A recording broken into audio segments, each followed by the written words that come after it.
Hello students, आज start करेंगे biology का ही टॉपिक। तो पॉलिटेक्निक के बारे में आप थोड़ा सा आपको मैं बता भी चुका हूँ, अभी दोबारा से आपको एक इंट्रोडक्शन देता हूँ। तो पॉलिटेक्निक CET 2020 दिल्ली पॉलिटेक्निक का एग्जाम अगस्त में, यानी आज से 2 महीने बाद है। तो सिलेबस आपको पूरा 10th का कवर करना है। Science subject physics, chemistry, biology तीनों पार्ट कवर करने हैं। तो पूरा 10th का सिलेबस, वो भी कॉम्पिटेटिव एग्जाम के पॉइंट ऑफ व्यू से। तो सिलेबस काफ़ी अच्छा खासा हमें कवर करना है कॉम्पिटेटिव लेवल के एग्जाम पॉइंट ऑफ व्यू से। तो अभी से हम स्टार्ट करें इसे पढ़ना, और बैचेस हमने बना लिए हैं, स्टार्ट कर चुके हैं, आप इसको ज्वाइन करें। 2 महीने के अंदर हमें इसे कवर करना है पॉलिटेक्निक का सिलेबस। और पॉलिटेक्निक के कुछ फ़ायदे ये हैं एज़ कम्पेयर टू 11th-12th अगर आप परस्यू करते हैं 10th के बाद। पॉलिटेक्निक टेक्निकल फील्ड है और 11th-12th जनरल आप एकेडमिक्स में हैं, तो इसका ये फ़ायदा आप 11 सीधे डायरेक्टली टेक्निकल फील्ड में एंटर करते हैं आफ्टर 10th। और अगर आफ्टर पॉलिटेक्निक आपको फिर से बीटेक करना है आगे, या और भी कोई कोर्सेज करने हैं जैसे 12th की बात करते हैं, तो वो भी आप कंटिन्यू कर सकते हैं, या डायरेक्ट इसके थ्रू कोई भी प्राइवेट जॉब, गवर्नमेंट सेक्टर में जॉब आप ले सकते हैं। तो पॉलिटेक्निक जो है वो इसलिए एक इंपॉर्टेंट एग्जाम हो जाता है 10th लेवल के बाद, CET 2022। और मैं अपना इंट्रोडक्शन देता हूँ। मैं साइंस सब्जेक्ट लूँगा, बैचेस स्टार्ट हो गए हैं। मैं इसी फील्ड में 2014 से हूँ, 2014 से मैं यही सब्जेक्ट पढ़ा रहा हूँ, और आकाश में भी मैं पढ़ा चुका हूँ, और दिल्ली पब्लिक स्कूल में भी मेरा सिलेक्शन एज अ टीचर, और बहुत सारे और इंस्टीट्यूट्स में मैं पढ़ा चुका हूँ यही सब्जेक्ट। तो स्टार्ट करें, जितना जल्दी हो सकता है आप बैच ज्वाइन करें इसे। तो स्टार्ट करते हैं। आज का टॉपिक है बायोलॉजी का पार्ट।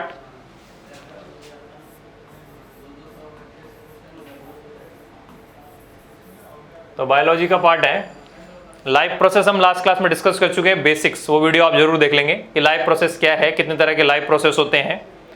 न्यूट्रिशन हमने बेसिक डिस्कशन किया, न्यूट्रिशन कितने टाइप का होता है, न्यूट्रिशन होता क्या है।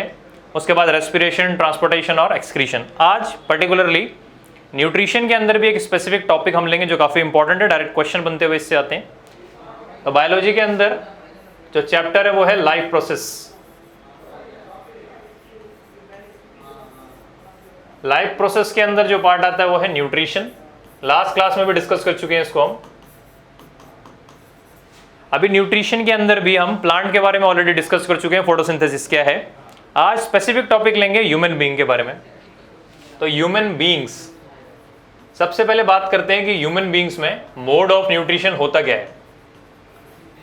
तो ह्यूमन बीइंग्स में मोड ऑफ न्यूट्रिशन है हेटेरोट्रोफिक, जो लास्ट क्लास में ऑलरेडी हम डिस्कस कर चुके हैं।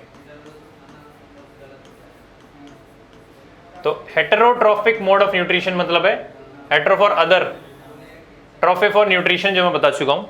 तो हेटेरोट्रोफिक मोड ऑफ न्यूट्रिशन का मतलब है ये खुद अपना फूड सिंथेसाइज नहीं करते रॉ मटेरियल से या इनऑर्गेनिक मटेरियल से, ये दूसरे से फूड लेते हैं, यानी प्लांट से फूड लेंगे, जो फूड सिंथेसाइज वो खुद करेगा। अभी हेटेरोट्रोफिक के अंदर भी सब कैटेगरी के अंदर ह्यूमन बीइंग्स आते हैं होलोजोइक मोड पे।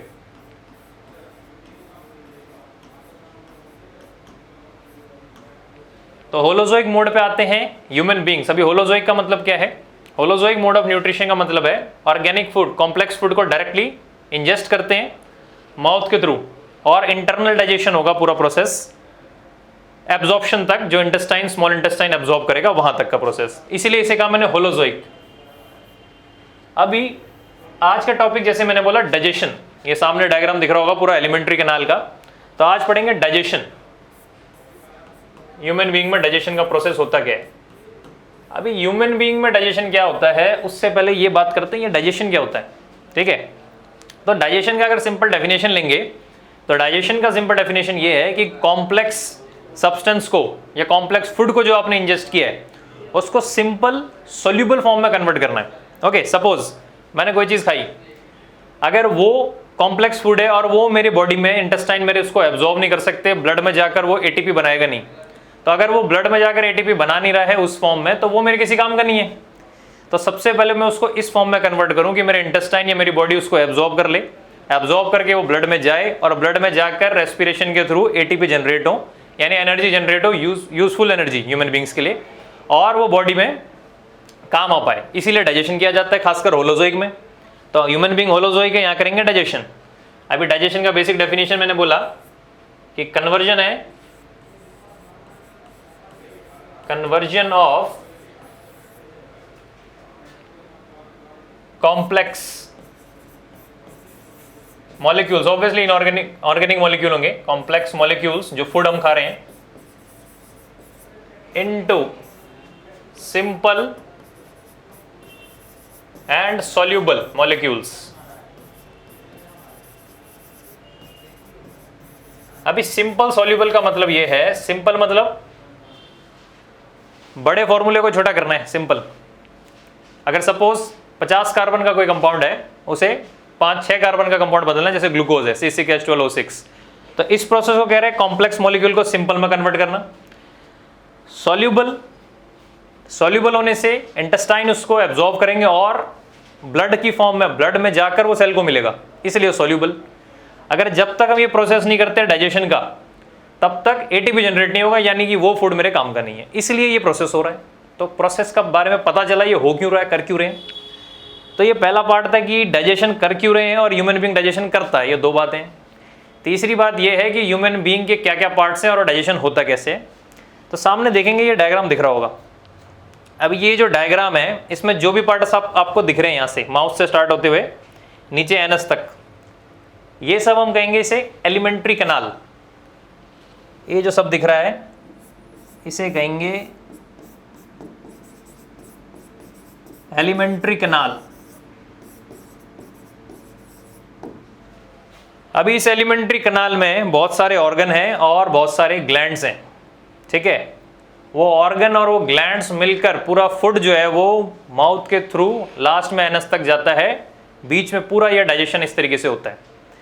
अभी ग्लैंड्स क्या होते हैं बताते हैं, उससे पहले ये पता होना चाहिए डाइजेशन करेगा कौन।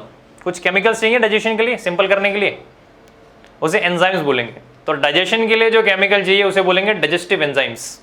और वो डाइजेस्टिव एंजाइम कौन रिलीज करेगा, ग्लैंड्स।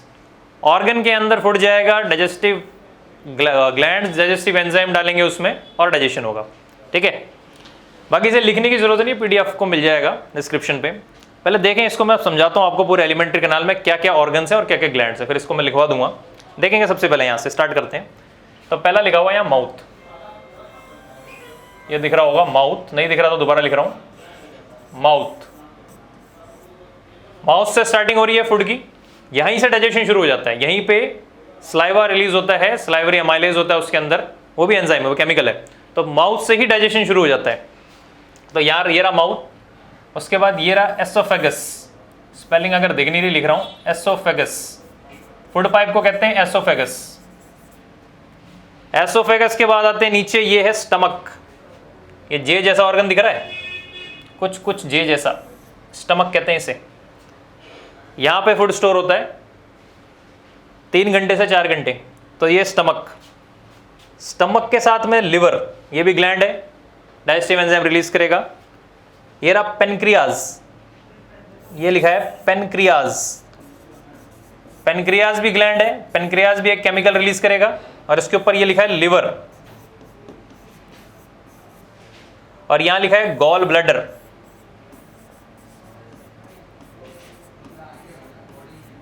गॉल ब्लैडर क्या करता है, लिवर की सेक्रीशन को स्टोर करता है। अगर यहां पे ध्यान से डायग्राम दिख रहा हो, ये रहा लिवर। तो लिवर के यहां पे बनाया हुआ है ये गॉल ब्लैडर। तो लिवर जो सेक्रीट करता है वो गॉल ब्लैडर स्टोर करता है और गॉल ब्लैडर रिलीज कर देता है कहां पे, इसमें। ये दिख रहा है यहां पे, इसे कहते हैं स्मॉल इंटेस्टाइन। ये लिखा है स्मॉल इंटेस्टाइन। स्मॉल इंटेस्टाइन लिखा है, ये छोटी सी जगह में दिख रहा होगा, ठीक है। ये छोटी सी जगह में है, स्मॉल इंटेस्टाइन इसलिए कह रहे हैं, ये स्मॉल नहीं होता, ये बहुत लंबा पार्ट है, कॉइल्ड है बहुत छोटी सी जगह में, इसलिए इसको स्मॉल इंटेस्टाइन कह रहे हैं, ठीक है। अभी स्मॉल इंटेस्टाइन के अंदर मैंने बताया सेक्रीशन कौन कौन डालेगा, लिवर और पेनक्रियाज सेक्रीशन डालेगा, यानी केमिकल डालेगा, डाइजेस्टिव एंजाइम जिसको मैं कह रहा हूं। खुद इंटेस्टाइन की वॉल, इंटेस्टाइनल ग्लैंड्स है हमारे पास, वो खुद सेक्रीशन करेंगे, जिसे इंटेस्टाइनल सेक्रीशन बोलेंगे, वो भी डाइजेशन में काम आएगा। यानी मेजर जो डाइजेशन हो रहा है, डाइजेशन शुरू माउथ से हो जाता है, मेजर डाइजेशन का जो पार्ट है स्टमक में भी होता है, लेकिन मेजर बोल रहा हूं जो डाइजेशन का पार्ट है वो स्मॉल इंटेस्टाइन में होगा। जो ये छोटी सी जगह में इतनी बड़ी ट्यूब कॉइल कर रखी है, स्मॉल इंटेस्टाइन इसको बोल रहे हैं। तो दो ग्लैंड्स अपनी सेक्रीशन डाल रहे हैं, ये खुद की सेक्रीशन डाल रहा है और डाइजेशन कर रहा है वहीं पे। तो यहाँ पे डाइजेशन लगभग कंप्लीट हो जाता है। बाहर आता है ये जो बाहर इसको इस तरीके से कवर किया हुआ, ये इसे कहते हैं लार्ज इंटेस्टाइन। यहाँ पे वाटर एब्जॉर्प्शन होता है बस, और उसके बाद एब्जॉर्प्शन होके जो डाइजेस्टेड फूड है वो चला जाएगा सेल के पास एनर्जी बनाने, और जो बच गया वो वेस्ट है वो एनएस के थ्रू आ जाता है बाहर।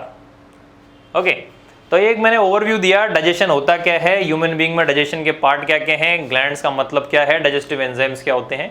तो एक रफ आइडिया आपको मिल गया होगा इस डायग्राम को देख के, जैसे मैंने बताया। अब एक एक ऑर्गन को लेते हैं, पर्टिकुलरली समझते हैं वो करता क्या है, ग्लैंड्स के नाम क्या है, उसको नाम करते हैं। एक फ्लो चार्ट बनाऊंगा, उसके थ्रू आप समझेंगे सारी चीजें। ठीक है, तो डायग्रामेटिकली समझ में आया सब कुछ। अब इसी को फ्लो चार्ट में समझेंगे। देखें यहाँ पे, तो एलिमेंट्री कैनाल, जैसा कि मैंने बोला, ये बेसिकली डाइजेशन का पूरा पाथ है, पूरा रास्ता है ऊपर से नीचे, इसे एलिमेंट्री कैनाल बोल रहा हूं मैं। अब इस एलिमेंट्री कैनाल में कुछ तो क्या है, ऑर्गन्स, और कुछ तो क्या है, ग्लैंड्स। अभी बोला ग्लैंड्स क्या होते हैं, आसान भाषा में करें तो ये सेक्रीट करते हैं कुछ। क्या सेक्रीट करेंगे यहाँ पे, ऐसे केमिकल करेंगे जो डाइजेशन करे, तो दे सेक्रीट डाइजेस्टिव एंजाइम्स।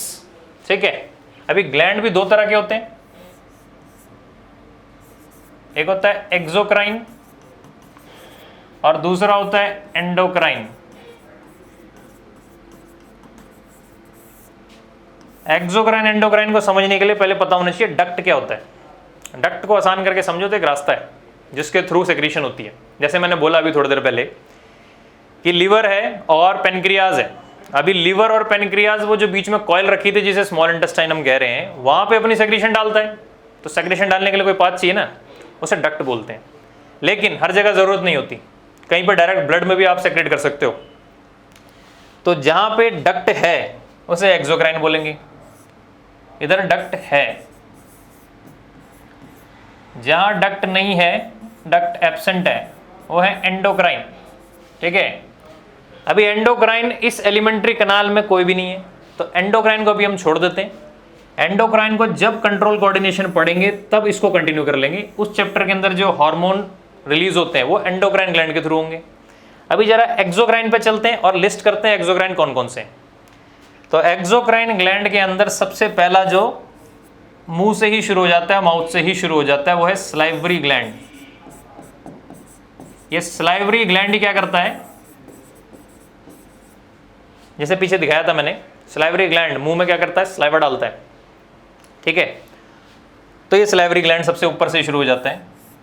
उसके बाद जब फुट जाता है स्टमक में, जे शेप्ड ऑर्गन बताया था जो भी, वहां पे गैस्ट्रिक ग्लैंड होते हैं।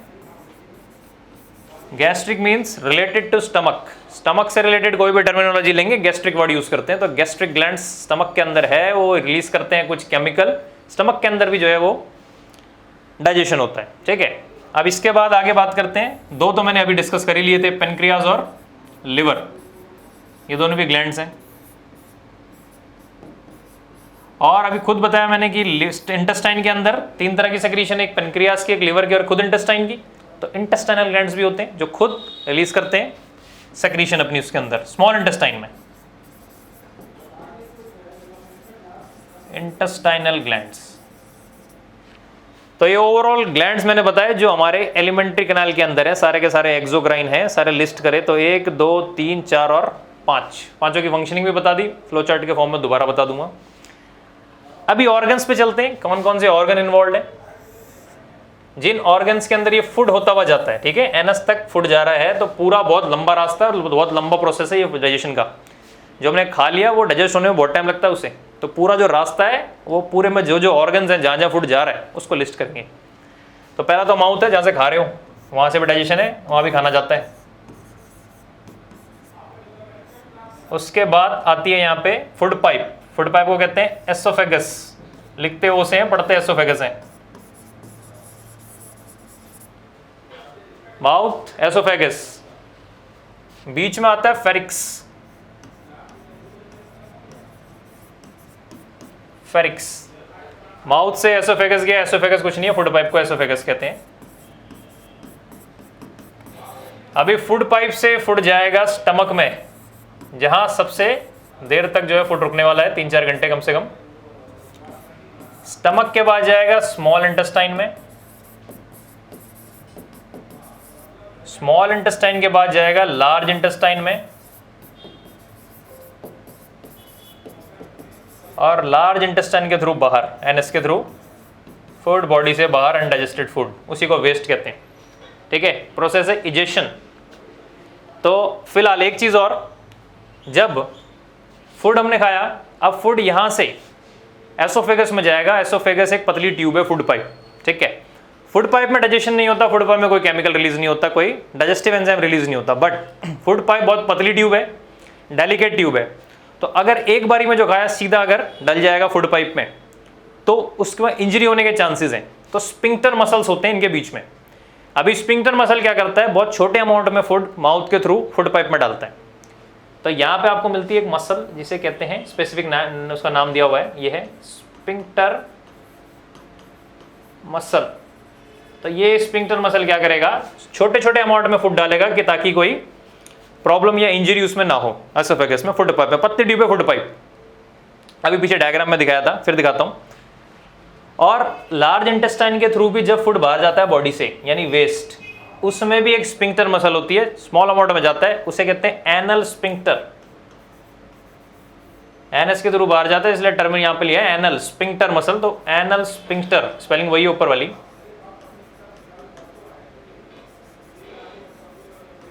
ओके, तो ओवरऑल लिस्ट किया हमने सब कुछ, दिख रहा होगा यहाँ पे जो जो बताया था पिछले डायग्राम में। एक बार दोबारा से आपको डायग्राम दिखाता हूँ। ये डायग्राम है, जो सारी चीजें बोली दिख रही होंगी यहाँ पे। ऊपर माउथ है, ये देखो ट्यूब दिख रही है यहाँ पे, इसे फूड पाइप कहते हैं, एसोफेगस। तो फूड पाइप एक पतली सी ट्यूब है, तो इसलिए स्पिंक्टर मसल की जरूरत है। नीचे लार्ज इंटेस्टाइन के बाद, एनएस के बाद फूड बाहर जाता है बॉडी से, यहाँ पे एक स्पिंक्टर मसल की जरूरत है। बाकी बीच में सारे ऑर्गन लिस्ट किए। और एक बात जो बताई थी कि ये रहा स्मॉल इंटेस्टाइन, ये मार्क कर रहा हूँ ब्लैक से। तो ये रहा स्मॉल इंटेस्टाइन। अभी स्मॉल इंटेस्टाइन में क्या है, लीवर भी सेक्रेट कर रहा है और पेनक्रियाज भी सेक्रेट कर रहा है, और खुद इसकी भी सेक्रीशन है। तो यहाँ दिख रहा होगा कि इसी में मेजर डाइजेशन का पार्ट हो जाता है, यहीं से एब्जॉर्प्शन भी हो जाता है। तो यानी स्मॉल इंटेस्टाइन एक मेजर रोल प्ले करता है डाइजेशन में। ठीक है, तो एक फ्लो चार्ट की मदद से इसको लिख भी लेते हैं डिटेल में, क्या क्या मैंने जो बताया अब तक। देखें यहाँ पे, तो डाइजेशन के लिए एक सिंपल सा फ्लो चार्ट बना लेते हैं और लिस्ट करते हैं कौन कौन से एंजाइम जो है कहां कहां पे रिलीज हो रहे हैं। जैसे स्टार्ट करते हैं यहां से, माउथ से। तो माउथ में पहले तो अगर इसको भी मैं पार्ट्स में बांटने की कोशिश करूं तो टीथ भी होते हैं इसमें। ठीक है भाई, टंग भी होती है इसमें, और सलाइवरी ग्लैंड्स भी हैं अंदर, यानी सलाइवा भी रिलीज करेगा। ठीक है, बेसिकली क्या है, जो डाइजेशन कर रहा है वो सलाइवा कर रहा है। सलाइवा क्या है, सलाइवा के अंदर सलाइवरी अमाइलेज नाम का क्या है, एक एंजाइम रिलीज होता है सलाइवा के अंदर। क्या है, सलाइवरी अमाइलेज बोलते हैं। तो सलाइवरी अमाइलेज भी केमिकल है जो डाइजेशन करता है। तो टीथ क्या कर रहा है, फूड को तोड़ रहा है, ब्रेक कर रहा है छोटे पीसीज में, डाइजेशन के लिए आसानी हो, डाइजेशन ईजी हो। टंग क्या कर रही है, इस टूटे हुए फूड को जो चबाया गया है इसको मिक्स कर रही है सलाइवा के साथ। और सलाइवरी अमाइलेज क्या करता है, सलाइवरी अमाइलेज जो आप फूड खा रहे हैं, ग्लूकोज को सिंपल कर कर मेल्टो शुगर में कन्वर्ट करता है। तभी कहते हैं कि जो डाइजेशन है वो मुंह से शुरू हो जाता है, इसलिए मुंह में खाना कुछ देर रखना चाहिए, चबाना चाहिए, क्योंकि मुंह से शुरू हो जाता है, सलाइवा यहीं पे बनता है। ठीक है भाई, आगे देखें यहां से। अगला आता है पार्ट फेरिक्स। फेरिक्स कुछ नहीं, ओपनिंग है, उसमें कुछ डाइजेशन नहीं हो रहा, उसके थ्रू जाता है कहाँ, फूड पाइप पे, जिसे एसोफेगस मैंने बोला। तो मैं एसोफेगस लिख रहा हूं। अब एसोफेगस में फूड तो जाता है लेकिन डाइजेशन नहीं होता। ठीक है, क्यों नहीं होता डाइजेशन, इसलिए डाइजेशन नहीं होता क्योंकि यहां पे कोई एंजाइम रिलीज नहीं होता। ओके, तो यहां पे कोई डाइजेशन नहीं होगा, पर यहां पे एक मूवमेंट होती है जिसका नाम हमें पता होना चाहिए, उसे कहते हैं पेरिस्टाल्सिस मूवमेंट। पेरिस्टाल्सिस मूवमेंट या पेरिस्टाल्टिक मूवमेंट।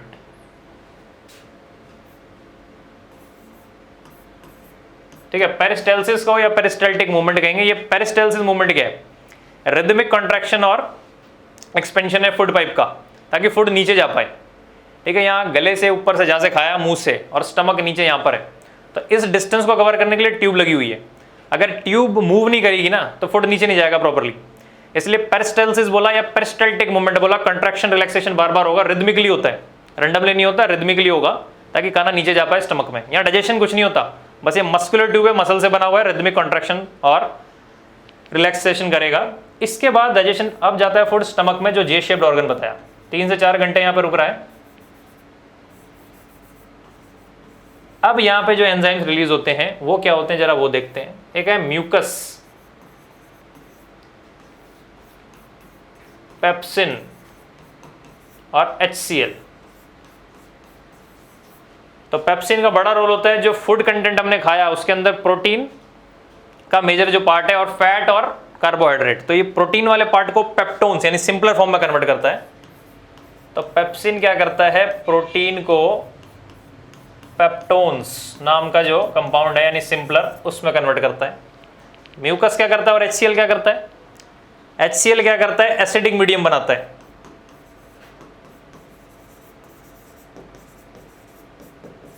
अगर एसिडिक मीडियम नहीं बनाएगा तो पेप्सिन जो है वो काम नहीं करेगा।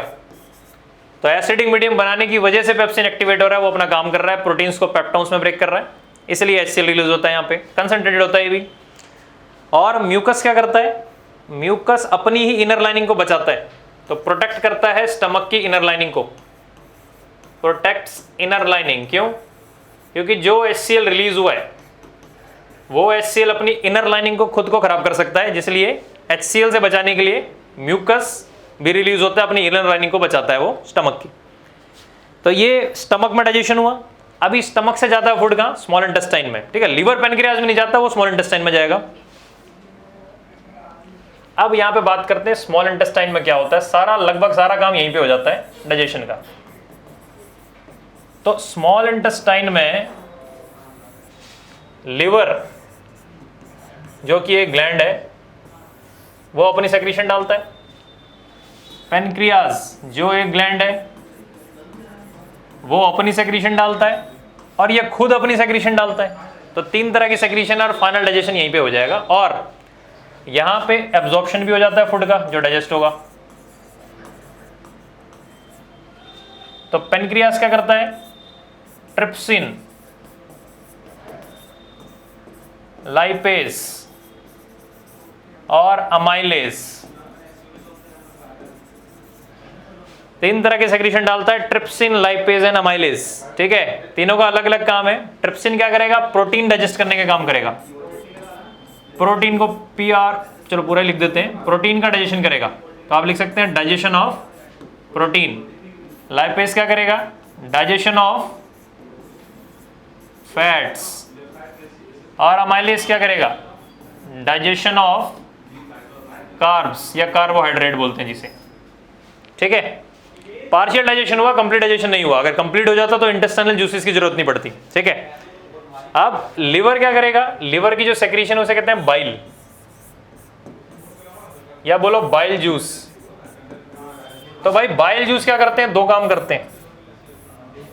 एक तो मेक मीडियम एल्केलाइन, जैसे स्टमक में HCl क्या करता है, एसिडिक मीडियम बनाता है, ऐसी बाइल क्या करता है, एल्केलाइन मीडियम बनाता है। क्यों एल्केलाइन मीडियम बनाता है, ताकि ट्रिप्सिन एक्टिवेट हो सके और अपना काम कर सके, ताकि वो एसिड ना रहे और ट्रिप्सिन अपना काम जो है वो कर सके। इसीलिए ये क्या करता है, मेक मीडियम या मेक्स मीडियम एल्केलाइन, एल्केलाइन मतलब बेसिक। और दूसरा काम क्या है इसका, इमल्सिफिकेशन ऑफ फैट।